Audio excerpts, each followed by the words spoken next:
할렐루야, 오늘도 좋은 날입니다. 로마서 2장 1절에서 5절 말씀 묵상입니다. 오늘은 남을 판단하지 마세요 라는 제목으로 말씀을 나누도록 하겠습니다. 우리는 인간이 얼마나 연약하고 쉽게 넘어지는 존재인지 세상을 살면서 깨닫게 됩니다. 미국에서 어느 유명한 대형교회 목사님의 책 중에 아무도 보이지 않을 때 당신은 누구입니까? 라는 책을 쓰신 분이 있습니다. 저는 그 책을 읽고 한때 너무나 큰 감동과 도전을 받았습니다. 그런데 안타까운 것은 정작 그 훌륭한 책을 쓰신 분이 최근 몇 년 전에 아내가 아닌 여러 여성과 오랜 기간 불륜을 저질렀습니다. 그래서 결국 중간에 그 교회에서 사임을 하게 되었습니다. 또한 미국에서 동성 연애를 공식적으로 비판해왔던 콜로라도 스프링스의 초대형 교회인 새생명교회의 테드 해가드 목사는 아이러니하게 본인이 동성 연애를 하다가 발각되어 사임하게 되었습니다. 이 모든 사건은 인간의 이중적인 모습과 태도를 보여주고 있습니다. 그러나 우리의 가장 큰 문제는 정작 자신도 언제든지 쉽게 넘어질 수 있는 연약한 존재이면서 남을 쉽게 판단하고 정죄한다는 것입니다. 오늘 바울은 우리에게 1절과 3절에서 두 번이나 반복해서 남을 판단하는 너가 결국 같은 일을 저지른다라고 우리에게 경고합니다. 아들에게 거짓말하지 말라고 충고하고서 1시간도 안 되어 누군가 대문을 두드리며 엄마 어디 있냐라고 묻습니다. 그때 엄마가 아들에게 나 없다라고 해라고 말을 합니다. 남을 비방하고 헌담하지 말라고 말하고선 30분도 안 되어 남을 비방하고 수군거리는 우리 연약함을 봅니다. 공동체 리더를 보며 어떻게 저리 리더십이 없냐고 평가하면서 정작 자신에게 속한 공동체에서 자신은 더 나쁜 평가를 받고 있다는 것을 보지 못합니다. 잊지 말아야 합니다. 타인의 연약함과 죄를 분별하는 예리한 눈이 있다는 것이 자신은 똑같은 죄를 짓지 않을 능력이 있다는 것이 아닙니다. 타인의 죄를 보는 날카로운 눈을 이제 자신에게 돌려야 합니다. 그런데 문제 중에 문제는 1절에서 하나님께서 그러므로 남을 판단하는 사람아 누구를 막론하고 내가 핑계하지 못할 것은 남을 판단하는 것으로 내가 너를 정죄하겠다라고 말씀하십니다. 이 말은 우리가 상대방을 판단하고 정죄하는 그 기준으로 하나님께서 우리를 똑같이 판단하고 정죄하겠다는 것입니다. 곧 우리가 화가 나서 다른 사람을 판단했던 그 말, 그 기준에 따라 하나님이 우리를 다시 판단하시겠다는 것입니다. 우리는 할 말이 없을 것입니다. 그래서 예수님은 마태복음 7장 2절에서 너희가 비판하는 그 비판으로 너희가 비판을 받을 것이요 너희가 헤아리는 그 헤아림으로 심판대 앞에서 헤아림을 받을 것이니다 라고 말씀했습니다. 그래서 우리는 상대방을 정죄하고 판단하기 전에 먼저 자신을 돌아봐야 합니다. 남들에게 적용했던 그 기준을 자신에게 적용했을 때 과연 자신은 어떤 평가를 받을 것인가 늘 생각해야 합니다. 타인을 정죄하고 판단하는 데 쓰는 에너지를 이제 자신을 성찰하는 에너지로 전환해야 합니다.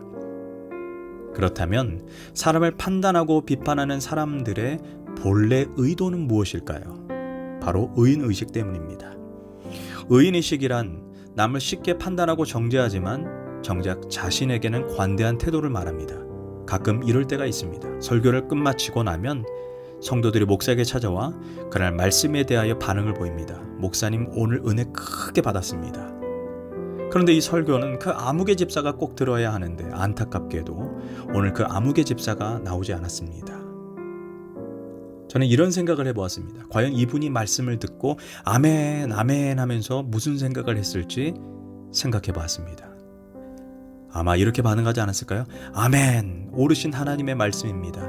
아무개 집사가 회개해야 될 텐데 정작 자신에게 적용하지 않고 있다는 것입니다.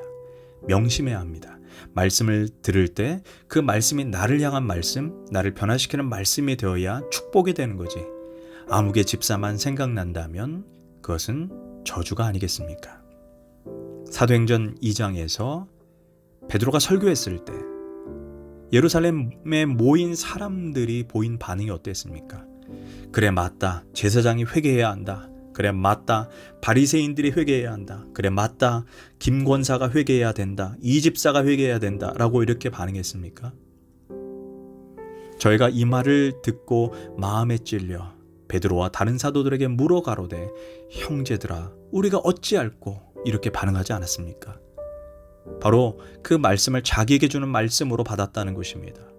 그런데 우리는 내 자신을 잘 보지 못하는 것 같습니다.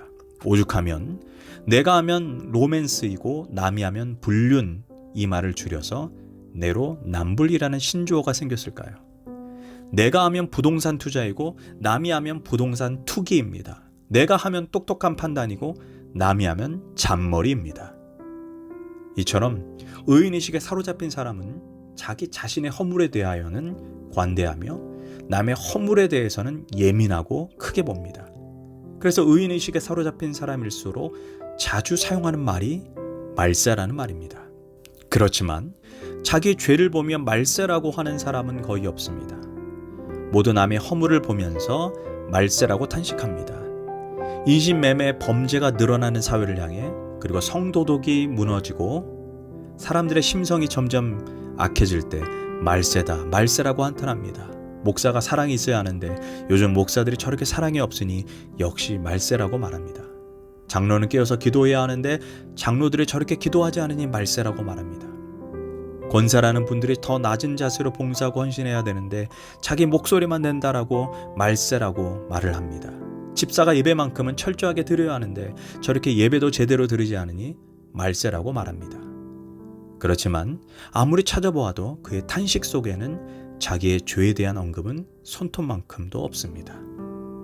오직 다른 사람들을 보고 말세의식을 느끼는 것입니다. 마치 이들의 태도는 바리새인의 기도를 연상하게 합니다. 누가복음 18장 11절에서 바리새인은 서서 따로 기도하여 이르되 하나님이여 나는 다른 사람들과 같지 않습니다. 곧 토색, 불의, 간음을 하는 자들과 같지 아니하고 이 세리와도 같지 아니함을 감사하나이다. 그런데 예수님이 원하시는 것은 모든 신앙의 중심이 내 자신이 되어야지 상대방이 되는 것을 원하지 않습니다. 우리는 성령께서 나의 닫힌 눈을 열어 나의 연약함을 정확하게 볼 수 있도록 기도해야 합니다. 그럴 때 누구를 판단하는 것이 얼마나 큰 죄악임을 깨닫게 될 것입니다. 기도하겠습니다. 하나님, 다른 사람을 판단하고 비방하기에 앞서 먼저 내 자신의 연약함을 보게 하시고 또 상대방에게 관대하지만 내 자신에게 더 예리한 잣대로 볼 수 있게 하소서. 세월이 갈수록 더욱 예수님을 닮아가는 모습이 드러나게 하소서. 예수님의 이름으로 기도합니다. 아멘.